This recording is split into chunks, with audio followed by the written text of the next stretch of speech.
सोने चांदी में अब तक आया बिकवाली दबाव सभी की उम्मीद से अधिक रहा। क्या अब ये दोनों कीमती धातुएं ज्यादा ओवरसोल्ड हो चुकी है या कब उभरेगी इस प्रेशर से? अमेरिकी डॉलर क्रिप्टो करेंसी की मजबूती के साथ सोलर पावर को जिस तरह ट्रंप ने अपने एजेंडा से दूर किया है, वह कितना दबाव सोने चांदी के भाव पर बनाएगा, यह हम जानेंगे पृथ्वी फिनमार्ट के कमोडिटी डायरेक्टर मनोज कुमार जैन से। मेरा नाम है कमल शर्मा। मनोज जी, आपका स्वागत है मोलतोल इंडिया में। मनोज जी, नमस्कार कमल। एकदम सीधा सपाट सवाल है कि सोना चांदी में तेजी का दौर तो पूरा नहीं हो गया एक बार के लिए?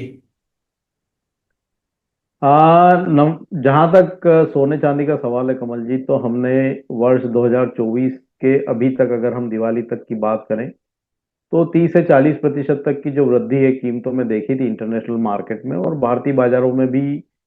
यूनियन बजट में एक बड़े ड्यूटी कट के बाद भी हम लगभग 20 से 30% के पॉजिटिव रिटर्न्स के साथ कारोबार कर रहे थे। बिल्कुल यहाँ पे यूएस प्रेसिडेंशियल इलेक्शन में जिस तरह से डोनाल्ड ट्रंप की विक्ट्री हुई है, उसके बाद से यहाँ पे बाजारों में एक प्रेशर बनता हुआ नजर आया है और मार्केट में करेक्शन ड्यू भी था, लेकिन जो यूएस प्रेसिडेंशियल इलेक्शन के रिजल्ट आए उसके बाद से यहाँ पे करेक्शन जो है थोड़ा बढ़ता हुआ नजर आया। उसके पीछे काफी सारे कारण रहे, जैसे कि आपने बताया अभी कि डॉलर इंडेक्स में बढ़त देखने को मिली, यूएस के बॉन्ड यील्ड में बढ़त रही, दुनिया भर के शेयर बाजारों में गिरावट देखने को मिल रही है, क्रिप्टो में बढ़त है। तो ये सारे कारण हैं जिसके चलते सोने और चांदी में गिरावट जो है वो देखने को मिल रही है। दूसरी एक और बड़ी वजह यह है कि प्रेसिडेंट ट्रम्प जो री इलेक्ट हुए हैं, उनके बाद यहाँ पे मार्केट की ये धारणा भी बनती हुई नजर आ रही है कि जो जियोपॉलिटिकल टेंशन्स चल रहे थे मध्य पूर्व में और रशिया यूक्रेन में, वो भी जी। यहाँ पे आने वाले समय में जो टेंशन है वो ईज हो सकते हैं ट्रम्प के आने के बाद, क्योंकि वो हमेशा से जो है लड़ाई के खिलाफ रहे हैं। तो यह भी एक कारण है कि हमने रिस्क प्रीमियम जो है थोड़े ईज होते हुए देखे हैं सोने और चांदी की कीमतों में। लेकिन जो भी बुल मार्केट रहता है वो एक लंबी अवधि का मार्केट होता है और एक बड़ी तेजी के बाद करेक्शन मार्केट में जब भी आते हैं तो वो मार्केट के लिए हेल्दी साइन भी होते हैं। तो जहां तक लंबी अवधि का सवाल है, हमारा मानना है कि सोने और चांदी के जो लंबी अवधि के फंडामेंटल्स है वो अभी भी इंटेक्ट है, उसमें कोई बड़ा बदलाव नहीं है। और ये हम कह सकते हैं कि एक करेक्शन जो ड्यू था वो होता हुआ नजर आ रहा है। तो शॉर्ट टर्म में थोड़ा दबाव जरूर है, लेकिन लंबी अवधि के फंडामेंटल्स में अभी कोई बड़ा बदलाव जो है वो हुआ नहीं है। जी मनोज जी, आपने जैसा कहा कि शॉर्ट टर्म में एक दबाव है और ये करेक्शन ड्यू था। ये करेक्शन सोने चांदी को किस कीमत तक ले जा सकता है?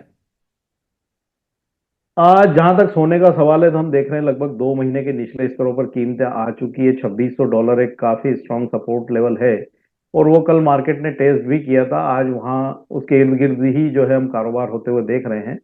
शॉर्ट टर्म में हमारा मानना है कि $2564 जो है सोने के लिए इंटरनेशनल मार्केट में अहम सपोर्ट रहेगा और भारतीय बाजारों में 74,200 एक महत्वपूर्ण सपोर्ट जो है वो देखने को मिलेगा।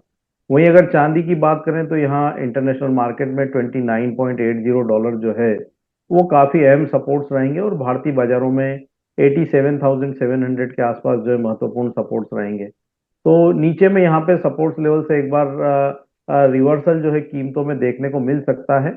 टेम्परेरी हम कह सकते हैं कि काफी ओवरसोल्ड जोन में जो है मार्केट आ चुका है और यहाँ से शॉर्ट टर्म में फिर एक बार जो है रिवर्सल की संभावनाएं नजर आती है। ये मनोज जी, आज अमेरिका के महंगाई के डेटा भी आने, कितने बजे डेटा आएंगे और क्या उसका असर हो सकता है बाजार पर? महंगाई के आंकड़े शाम को 7 बजे आएंगे और यहाँ महंगाई के आंकड़ों पे सभी बाजारों की नजर रहेगी। जो उम्मीद लगाई जा रही है वो पहले जो 2.4% थे उसके सामने 2.6% की जो उम्मीद है महंगाई के आंकड़ों की लगाई जा रही है। तो अगर महंगाई के आंकड़े बढ़कर आते हैं तो वो थोड़ा सा एक बार यहाँ कहीं ना कहीं यूएस फेड को भी सिग्नल भेजता हुआ नजर आएगा और उनकी जो मॉनेटरी ईजिंग की जो हुई है, हमने दो लगातार रेट कट देखे हैं फेड की तरफ से, वो थोड़ी प्रभावित हो सकती है। लेकिन वो कहीं ना कहीं डॉलर की जो मजबूती है उसके ऊपर भी जो है लगाम लगाती हुई नजर आएगी। वहीं इसके विपरीत अगर महंगाई दर 2.4% या उसके नीचे आती है तो फिर यहाँ पे यूएस फेड की तरफ से ब्याज दरों में जो कटौती की शुरुआत हुई है वो आगे भी जारी रह सकती है, और वो यहाँ पे सोने और चांदी के लिए एक बड़ा पॉजिटिव ट्रिगर का काम करेगी। तो महंगाई के आंकड़े जो है काफी महत्वपूर्ण रहेंगे आज अमेरिका के, जो आने वाले हैं शाम को, और उसके ऊपर बाजार की नजर रहेगी। ये मनोज जी, चांदी की बात करें तो वो एक इंडस्ट्रियल कमोडिटी भी है, और इसका सोलर पावर, सोलर प्लांट के लिए काफी यूज होती है। लेकिन डोनाल्ड ट्रंप ने सोलर पर अपना पॉजिटिव रुख नहीं दिखाया है। क्या आप मानते हैं कि सिल्वर पे एक दबाव रहेगा, जबकि खुद ट्रंप जो है वो उद्योगपति है और उद्योगों को बढ़ाना चाहते हैं? जहां तक चांदी का सवाल है, बिल्कुल आपने बोला है कि जो प्रेसिडेंट इलेक्ट है यूएस के, तो उनका यहाँ पे जो पॉलिसी रही है, स्पेशली अगर हम सोलार की बात करें, तो वहां पे उन्होंने संकेत दिए हैं कि वो कच्चे तेल का उत्पादन जो है अमेरिका में बढ़ाएंगे, नई ऑयल ड्रिलिंग और फ्रैकिंग जो है वो शुरू करेंगे। लेकिन जहां तक दुनिया भर में जो हम क्लाइमेट चेंज का असर देख रहे हैं, और जो दुनिया भर में सारे देशों में जो तापमान में अप्रत्याशित वृद्धि देखने को मिल रही है, तो कहीं ना कहीं जो ग्रीन एनर्जी है उसके ऊपर से जो दुनिया का फोकस वो इतनी जल्दी हट नहीं सकता है। तो शॉर्ट टर्म में निश्चित रूप से थोड़ा प्रभाव यहाँ पे देखने को मिल सकता है, लेकिन लंबी अवधि में हमारा मानना है कि जो फोकस है दुनिया का ग्रीन एनर्जी का, वो बरकरार रहेगा। तो शॉर्ट टर्म में थोड़ा दबाव उसके चलते भी हम देख रहे हैं कीमतों में, लेकिन लंबी अवधि में हमारा मानना है कि वो फैक्टर जो है बना रहेगा, और ग्रीन एनर्जी के ऊपर दुनिया का फोकस आने वाले समय में रहेगा बिल्कुल। और वो यहाँ पे चांदी की डिमांड भी जो है बरकरार रखेगा। ये मनोज जी, जिन ट्रेडर्स का आउटलुक शॉर्ट टर्म के लिए है, उन्हें आप क्या लेवल सजेस्ट करेंगे कि कहाँ खरीदे बेचें, या क्या स्टॉप लॉस रखें, क्या हो सकता है? शॉर्ट टर्म में मेरा मानना है कि यहाँ पे अगले 1 से 2 सप्ताह थोड़ी उठापटक जो है बनी रह सकती है, जिस तरह से जी। हम ग्लोबल मार्केट में वॉलेटिलिटी देख रहे हैं। जहां तक चांदी का सवाल है, 87,700 काफी अहम सपोर्ट्स रहेंगे भारतीय बाजारों में, और सोने में 74,200 जो है महत्वपूर्ण सपोर्ट्स रहेंगे। तो ये सपोर्ट्स लेवल के आसपास का स्टॉप लॉस जो है शॉर्ट टर्म ट्रेडर्स को लगा के रखना चाहिए। ऊपर में हमारा मानना है कि 94,400 चांदी के लिए एक रेजिस्टेंस रहेंगे, वहीं 77,000 जो है वो सोने के लिए रेजिस्टेंस का काम करेंगे। जहां तक लंबी अवधि का सवाल है, तो जो लंबी अवधि के निवेशक हैं, इस गिरावट में वो अपनी बाइंग को जो है बरकरार रख सकते हैं, सिप मोड में निवेशित रहे, और जो गिरावट है उसका फायदा लें। लंबी अवधि के फंडामेंटल्स में अभी भी कोई बड़ा बदलाव यहाँ पे देखने को नहीं मिल रहा है।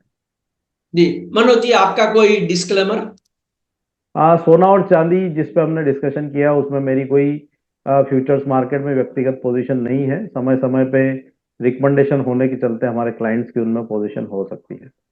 ये दर्शकों से अनुरोध है कि वे इस प्रोग्राम पे अपने कमेंट्स जरूर करें। यदि मनोज जी से कोई सवाल पूछना चाहें तो सवाल भी अपना पोस्ट करें कमेंट बॉक्स में। धन्यवाद मनोज जी, आपका बहुत बहुत थैंक यू। शुक्रिया।